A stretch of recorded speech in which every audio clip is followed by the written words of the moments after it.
'Cause I feel anything about you.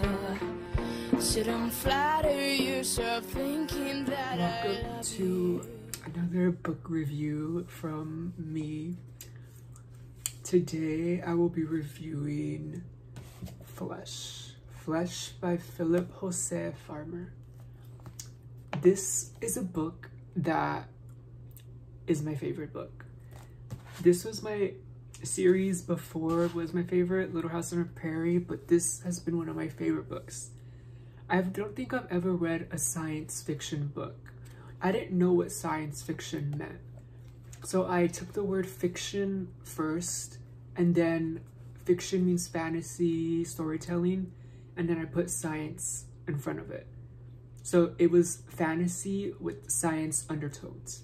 I didn't know what that's what science fiction meant. I thought science fiction meant like logical science, but this was awesome. But that being said, let's talk about this book.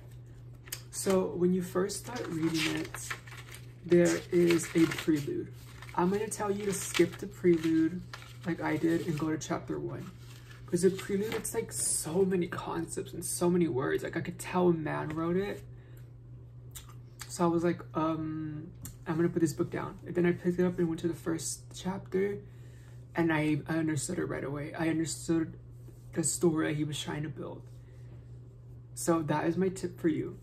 But I like this book because the author wrote, it's like you went to a psychology 101 class and they told you about topics, and you took each topic and you put them into a chapter based on the story and fantasy you're writing. So for example, one chapter he wrote about kids and the loss of father in a kid's life. So the kid, he wrote this book in 1960, so like let's not take it too seriously, but like the words were like the kid grows up demented or defeated without the father's notion. That is a psychological science term and concept, and he applied it to a story to make it flow. I think that is so cool. Another thing he did was he talked about religions and the loss of religions, and he showed you like the main character, Peter Stagg, he and his crew left Earth around 2050 into space to go find planets like Earth, and they came back to Earth and they noticed that they've been gone for 800 years, and they look down and they see that climate change has affected everywhere, and he talked about myths and mythology and how the ozone layer of the Earth was evaporated and the sun actually scorched the Earth. So that being said, that caused colonies and people to die, but also regroup.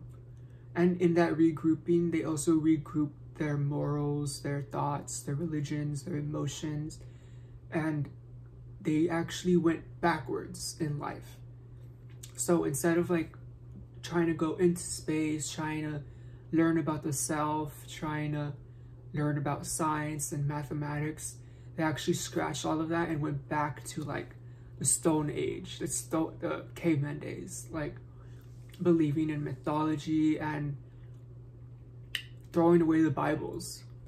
But they threw away the Bibles to like go the more naturalistic route and seeing the woman as the goddess and the men as not the goddess, which is like very cool and very kind of intact into our society right now. Like the way we idolize and love women. And maybe the reason why some men are so hateful of women is because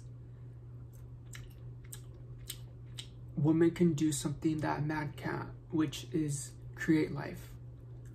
And using that concept of today's terms, he took that into this book and made a whole culture and world where that was the forefront, that the woman was the goddess and the giver of life, and man wasn't. Man was the seed giver, which you need both, but in this book he took those concepts and applied it here, and I think that is so cool. I didn't know this book was gonna be what it was. Let me read you the back. This is what got me. Antlers up, the sun hero raced forth to an endless orgy on a fertile new earth. And new earth, where lust is religion and love is a violent public spectacle. That sounds so cool. It sounds cooler in your head when you're not speaking it out, because you're like thinking about it. But I liked, those are just some few things that I liked about this book.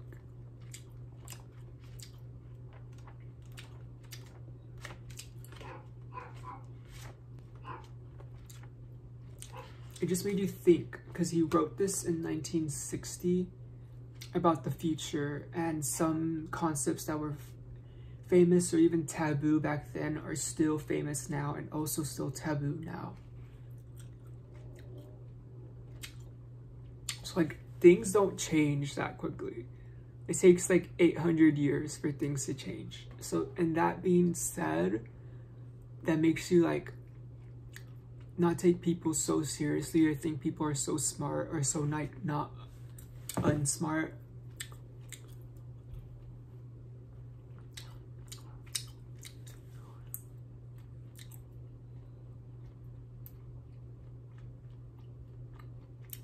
But I don't change that quickly and you don't change that quickly. It's gonna take a lot of generations and a lot of outside forces like Earth,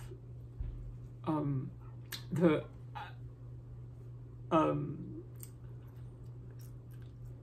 universe that we live in to play a role in what the future holds.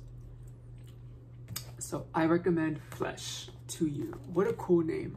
I saw this and the lowercase writing of it too and the yellow tone to it. I was like, this looks and sounds like it could be a movie. I would love to watch. Like, I could see like the banner, like a yellow cream toned full poster with the word flesh written on it, either in black or the opposites. And the image of a man with antlers to signify a deer's vitality and vigor and energy. It's so masculating and masculinization. I don't know if that's the word I wanted to say, but that's the word that came out. It's just, it's hot. So if you can read this book, if you can find it, I recommend it.